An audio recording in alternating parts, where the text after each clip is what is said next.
আসসালামু আলাইকুম প্রিয় শিক্ষার্থীরা, আজকে হচ্ছে আমি বরিশাল বোর্ড 2024 সালে আসা যে উইথিং ক্লোজটি সেটি তোমাদেরকে সমাধান করে দিব। একদম প্রত্যেকটা গ্রামাটিক্যাল রুলস একদম ভেঙে ভেঙে তোমাকে বুঝিয়ে দিব, এবং কোন ড্যাশের মধ্যে কোন ওয়ার্ডটা বসছে, কেন বসছে, হ্যাঁ এটা না বসে কেন অন্যটা বসে নাই, কেন এই ভার্বটা বসছে, বা কেন হচ্ছে তোমার এই পার্টস স্পেসটা বসছে, একদম ভেঙে ভেঙে তোমাকে বুঝিয়ে দিব, এবং প্রত্যেকটা লাইনের লাইন টু লাইন তোমাকে মিনিং ব্যাখ্যা করে দিব। সো কথা না দীর্ঘায়িত করে চলো শুরু করা যাক।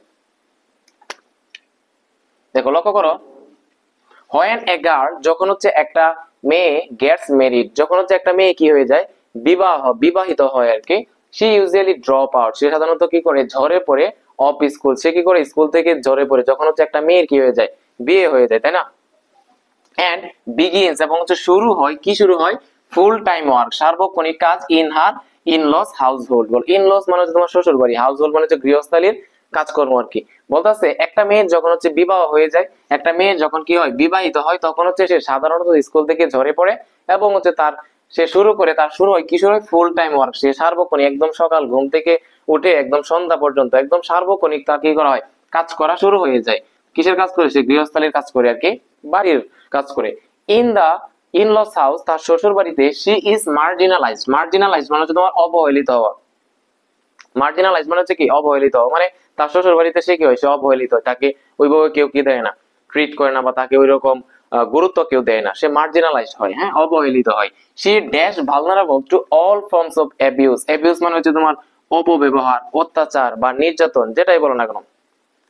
তাহলে বলো যে সে ড্যাশ ভালনারেবল, সে কি হয়, অরক্ষিত হয়, to all forms of abuse, যত ধরনের সহিংসতা আছে, যত ধরনের নির্যাতন আছে, সকল ধরনের নির্যাতনের সে কি হয়, শিকার হয়। তো বলো হওয়া অর্থে আমরা কি ব্যবহার করি, বলতো হওয়া অর্থে কি আমরা বিকাম ব্যবহার করি না, কি ব্যবহার করি, বিকাম ব্যবহার করি।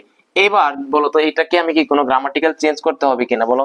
তুমি তো একদম জানো যে প্রেজেন্ট ইনডিফিনিট টেন্সে সাবজেক্ট যদি থার্ড পারসন সিঙ্গুলার নাম্বার হয়, থার্ড পারসন সিঙ্গুলারের একটা অন্তর্ভুক্ত হচ্ছে কি সি, সি হচ্ছে একটা কি থার্ড পারসন সিঙ্গুলার নাম্বার। তো থার্ড পারসন যদি সাবজেক্ট যদি থার্ড পারসন সিঙ্গুলার নাম্বার হয়, তখন ভার্বের সাথে কি করতে হয়, এস বাই এস যুক্ত করতে হয়। তাহলে আমাকে বলো এখানে বিকাম হবে নাকি বিকামস হবে, একটু চিন্তা করে দেখো। আমি বারবার কিন্তু বলছি যে মানে ক্লাসের শুরুতেই তোমাকে বলছিলাম যে প্রত্যেকটা ওয়ার্ড যে আমি বসাবো একদম গ্রামাটিক্যাল যে রুলস একদম ভেঙে ভেঙে তোমাকে বুঝাই দিব। এখানে বলতেছে যে সে সকল ধরনের নির্যাতনের কি হয়, শিকার হয়। হওয়া অর্থে আমরা কি ব্যবহার করি, হওয়া অর্থে আমরা বিকাম ওয়ার্ডটা ইউজ করি, বিকাম দিলাম, ঠিক আছে। কিন্তু সাবজেক্ট যেহেতু এখানে সি থার্ড পারসন সিঙ্গুলার, তো ভার্বের সাথে কি হবে, এস বাই এস হবে। তো বিকামস হবে নাকি বিকামস, বিকাম হবে নাকি বিকামস হবে, অবশ্যই বিকামস হবে। she becomes vulnerable to all forms of abuse, সে সকল ধরনের নির্যাতনের শিকার হয়।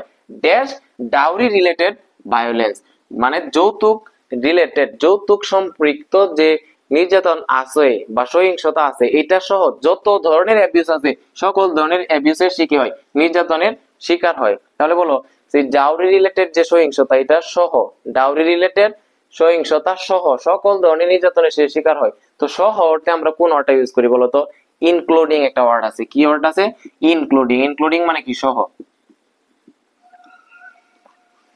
ইনক্লুডিং মানে হচ্ছে সহ। তাহলে অর্থটা কি দাঁড়াচ্ছে, সি বিকামস ভালনারেবল, সে হচ্ছে অরক্ষিত হয়, to all forms of abuse, সে সকল ধরনের নির্যাতনের কি হয়, শিকার হয়।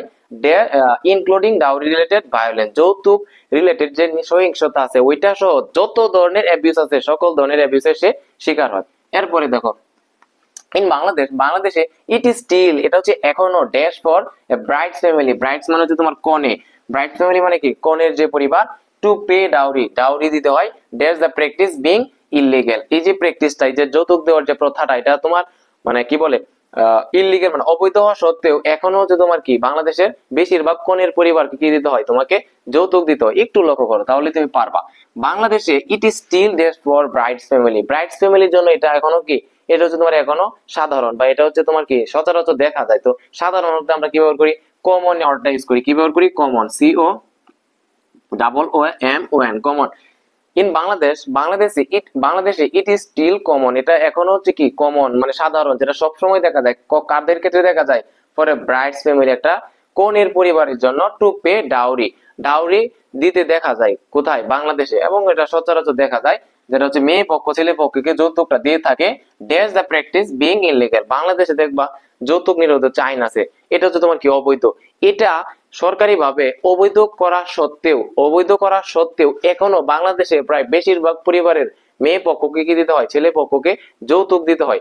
একটু বলতো মানে এখানে কি বলতে দা প্র্যাকটিস, এই যে যৌতুক প্রথাটা বিং ইনলিগাল, এটা অবৈধ হওয়া সত্ত্বেও এখনো বাংলাদেশে বেশিরভাগ মেয়ের পরিবারদের কি দিতে হয়, যৌতুক দিতে হয়। তাহলে অবৈধ হওয়া সত্ত্বেও ওতে আমরা কোন ওয়ার্ডটা ইউজ করি বলতো, আমরা ডেসপাইট ব্যবহার করি অথবা ইনস্পাইট অফ ব্যবহার করি। তাহলে আমি এখানে কি বসাই দিব বলতো, আমি ডেসপাইট ব্যবহার করে দিব। কি ব্যবহার করব, ডেসপাইট ব্যবহার করব। যে বাংলাদেশে ইট ইজ স্টিল কমন, এটা এখন হচ্ছে কমন ফর ব্রাইডস ফ্যামিলি, একটা কিশোরী বা একটা কনের পরিবারের জন্য টু পে ডাউরিটা, যৌতুক দেওয়া, ড্যাশ ড্যাশ মানে despite the practice being illegal. এই যে যৌতুক দেওয়ার যে প্রথাটা এটা অবৈধ হওয়া সত্ত্বেও এখনো বাংলাদেশের মেয়েদের পরিবার থেকে ছেলেদের পরিবারে যৌতুক দেওয়া হচ্ছে, এটা কোনো কমন, যদিও এটা হচ্ছে কি করা হয়েছে, তোমাকে এই যৌতুক দেওয়াটা অবৈধ হিসেবে ঘোষণা করা হয়েছে। এরপরে লক্ষ্য করো, ডাউরি ডিমান্ডস ক্যান অলসো, এই যে যৌতুক যে দাবিটা, যৌতুকের যে দাবিটা, can also dash after the wedding, মানে বিবাহের পরেও এই যে যৌতুকের যে দাবিটা, দাবি দেওয়াটা চলতে থাকে। ধরো নরমালি একটা মেয়ে যখন প্রথম বিয়ে হয়, বিয়ের সময় তো সে কি দেয়, যৌতুক দেয়, যা যা আসবাবপত্র বলো, যত টাকা পণ করে, এটা সব তো দেওয়া হয়, মেয়ের পরিবার থেকে ছেলের পরিবার নেয়। বিয়ার পরেও দেখবা যে তার ননদ আছে, তার যে শাশুড়ি আছে, কিংবা তার জামাইয়ের যে বড় বোন আছে, তারা দেখবা কন্টিনিউয়াসলি বিয়ের পরেও তোমার বলে, মেয়েরে বলে, নতুন যে কিশোরী যে তোমার কনেরা থাকে, বধুরা থাকে, ওই বউরে সে বলে, ননদে বলে, ভাবি বলে, তারপরে তোমার আমি যদি বলি জামাইয়ের বড় বোনরা বলে, শাশুড়ি বলে যে এই তুমি এবার যখন নায়র যাইবা, এবার যখন বাড়িতে যাইবা, বাড়িতে যাওয়ার পরে তোমার বাপেরে কইবা, তোমার বাবারে বলবা কি করার জন্য, তোমার বাবারে বলবা যে নতুন করে আরো 50,000 টাকা দেওয়ার জন্য, 1 লাখ টাকা দেওয়ার জন্য, এবং আমাদের যে নতুন রুমটা করা হয়েছে, ওই নতুন রুমের যত ধরনের আসবাবপত্র লাগে, খাট, সোফা, আলমারি সহ যত ধরনের আসবাবপত্র লাগে, সব তোমার বাবারে বলবা, হচ্ছে তুমি বাবারে বলবা ভ্যান গাড়ি দিয়া পাঠায় দেওয়ার জন্য।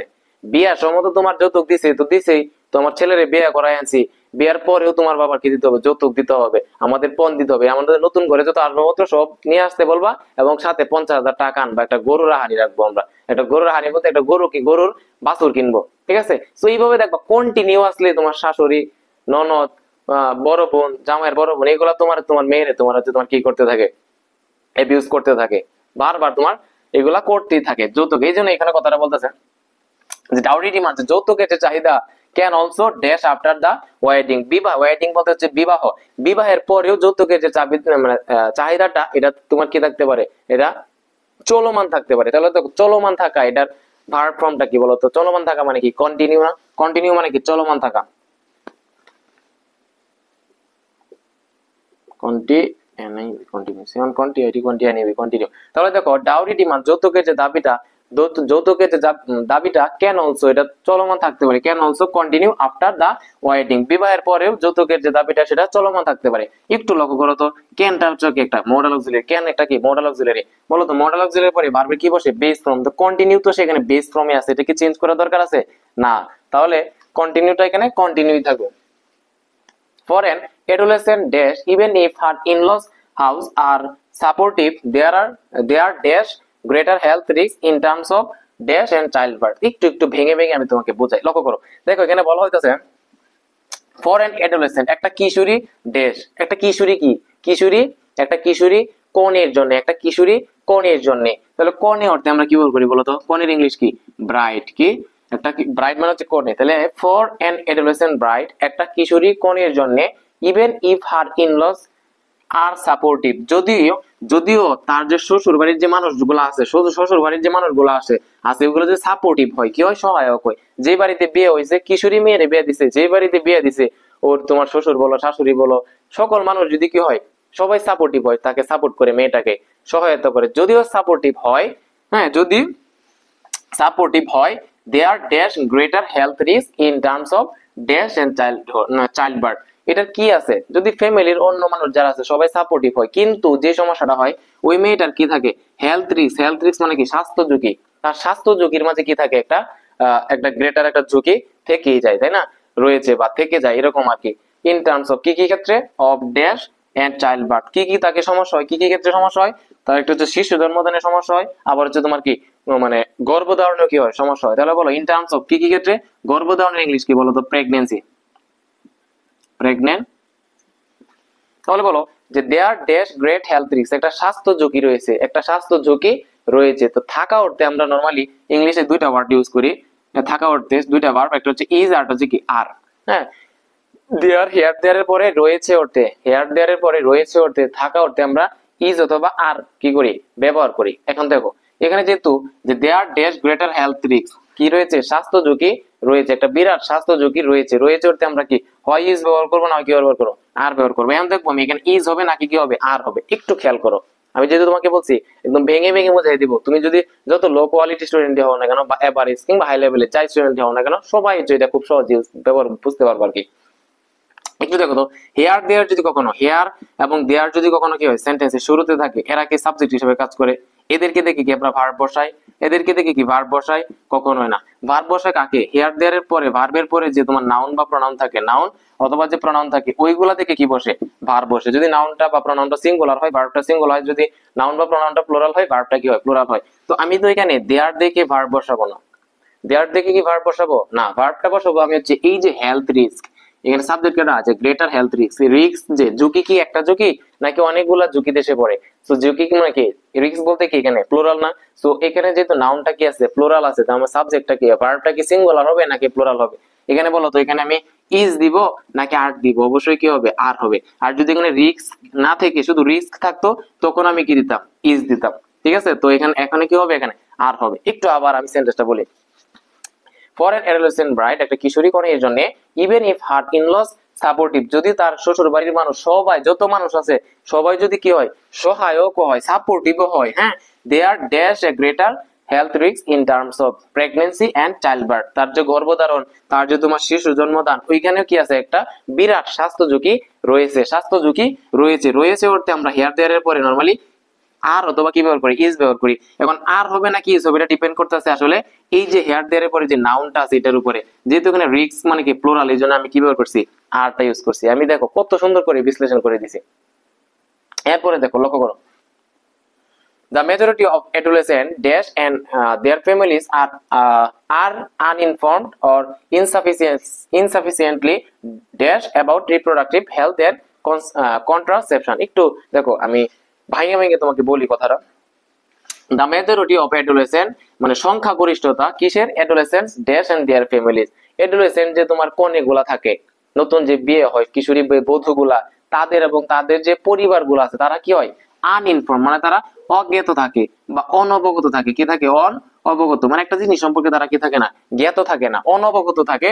অর ইনসাফিসিয়েন্টলি, ইনসাফিসিয়েন্টলি মানে কি অল্প পরিমাণে বা অপর্যাপ্ত ভাবে, অপর্যাপ্ত পরিমাণে কি থাকে, ড্যাশ অ্যাবাউট রিপ্রোডাক্টিভ হেলথ, কি থাকে এই যে প্রজনন সংক্রান্ত বা প্রজনন রিলেটেড যে তোমার স্বাস্থ্য এবং হচ্ছে তোমার কন্ট্রাসেপশন বা গর্ভনিরোধ আছে এগুলা সম্পর্কে কি থাকে, কিশোরী যে বধূগুলা এবং তার পরিবার কি থাকে, এক তো হচ্ছে তোমার কি অজ্ঞাত থাকে, অনবগত থাকে মানে একদমই অনবগত থাকে, অথবা তারা কি থাকতে পারে একদম হালকা স্লাইটলি কি থাকতে পারে, অবগত থাকতে পারে কি সম্পর্কে, রিপ্রোডাক্টিভ হেলথ এন্ড কন্ট্রাসেপশন। তাহলে অবগত অর্থে আমরা কি ব্যবহার করতে পারি, ইনফর্মড। কি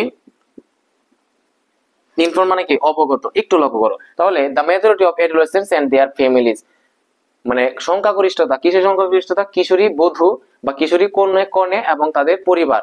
তাহলে আমাকে বলো বধূ অর্থে বা কনে অর্থে আমরা কি ব্যবহার করি, ব্রাইড ইউজ করি। কি ইউজ করি, ব্রাইড। বলতো এখানে ব্রাইড হবে নাকি ব্রাইডস হবে, একটু লক্ষ্য করো তো।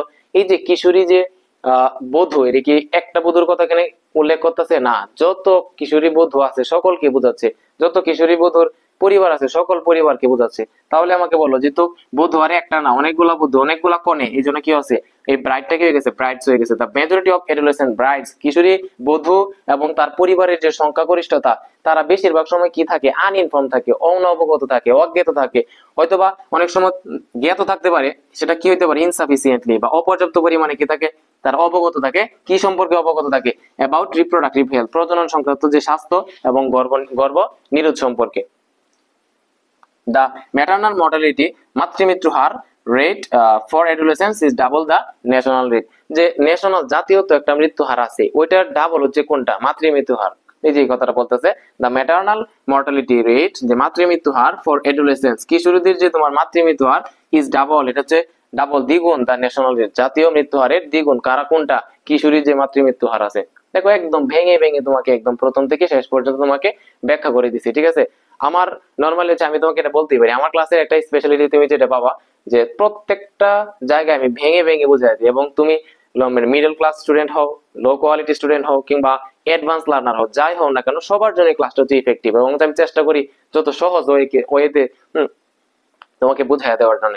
তো তুমি যদি আমার এই চ্যানেলে হচ্ছে তোমার নতুন থাকো আর কি, তাহলে হচ্ছে তুমি আমার চ্যানেলটা সাবস্ক্রাইব করে দিও। আর যারা হচ্ছে ফেসবুকে ক্লাসটা দেখতেছো, ফেসবুকে ফলো দিয়ে রাখো। সবাই ভালো থাকো, সুস্থ থাকো। আল্লাহ হাফেজ।